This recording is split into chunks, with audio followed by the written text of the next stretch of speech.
Nobody likes a customer who doesn't pay, and in today's video, my buddy Aaron's going to share with us how he was able to finally get paid after the customer ignored his emails for weeks. But a good way for you to avoid this happening within your business is to have a customer contract in place that outlines payment terms and makes a transaction legally binding when the homeowner accepts the estimate. So if you need a customer contract for your business, check out the first link in the comment section and the description to get the exact one that Aaron uses. And if you need a way to incorporate that contract into every estimate that you send, download QuoteIQ for free on the App Store and Google Play Store today. I'll leave links for it in the comment section and the description. We're also giving away a Ford Ranger and a mini skid from Southeast Soft Wash this week to a premium or platinum subscriber of QuoteIQ, so consider subscribing as well. But without further ado, let's go ahead and jump right into the video. So Aaron, I know that you were in a situation where you did a job and the customer took a long time to pay. Can you kind of talk us through how you navigated that, what the communication looked like between you and the customer, and ultimately how you got paid? Sure. Yeah. Like, they were doctors of all people. I knew that. Their house was giant. And we cleaned it, and it took us probably 2 days to clean everything. So just to tell you, it was a large job, and I was brand new in my business, really looking forward to that check coming in. And I'm pretty gracious when it comes to time frames. You know what I mean? Like, I'll send the invoice, and if I don't hear anything back in, a week or so, I'll ping them. You know what I mean? I'm not one of those guys who runs people down for the money. I usually am pretty confident they're going to pay, but I pinged them in day 7 and didn't get a response. And so after that, you start kind of being a little iffy. Day 10, I pinged them again, probably day 15. And at this point, I'm not getting a response. I had a contract in place because I've been through so much legal stuff in my life, and I know how things can get if you don't have a contract in place. They just get hairy. Everybody needs to be on the same page when it comes to any dealings that you do. It just keeps everybody safe, and it keeps the expectations on the table so nobody's wishy-washy in any sort of manner.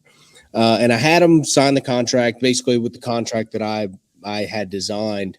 It covered everything, super watertight contract, like the most robust you could get. It's multiple pages, but the cool thing about the contract, if you have QuoteIQ, when they accept the estimate, it's written in the contract that once they accept the estimate, they have accepted the terms and conditions. Now, similar to Apple, or any type of phone or computer that you buy, they're asking you the same questions. You're just checking the box and saying you agree. Well, rarely do people read the terms and conditions. That's not our issue. It's available to read. And so this customer had agreed to it. Coming back, day 15, I'm pinging him, and I eventually had to reach out to my attorney. They stated that we had a contract in place. They had passed the net 7 mark. I have a net 7 days that they have to pay.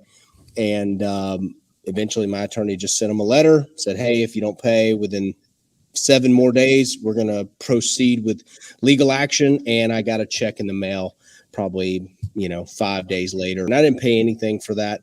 I have an insurance plan that has an attorney coverage. It was pretty much all free for the deal. It's rough that sometimes customers don't want to do that. It's very rare that a customer doesn't want to pay or doesn't want to be responsive, especially with high ticket, customers who have it.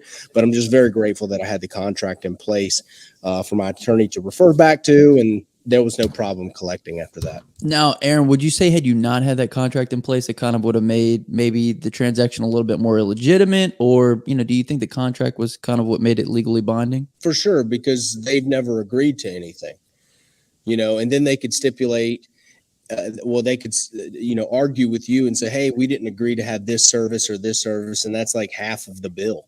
And then it's your word versus theirs. If you're wanting to do a contractor's lien, or you're wanting to take them to small claims court or something like that. The sad thing is a lot of contractors just chalk it up and they just lose the money, because they don't have that in place. They don't have a customer, how do I say this, abdicating the authority over to you, saying, I agree to this protocol and the way you are working, and I expect an excellent job, but I'm also going to pay in full. It's almost like a mental checkbox that the customer checks and that they're aware of, and they're saying, we are wanting to get this done and we're willing to pay for it. So I think anybody who doesn't have a contract in place is obviously hanging out to dry. Definitely get it. I think, Justin, you have a link to my personal contract. You'll put it in the description or the comment section or whatever.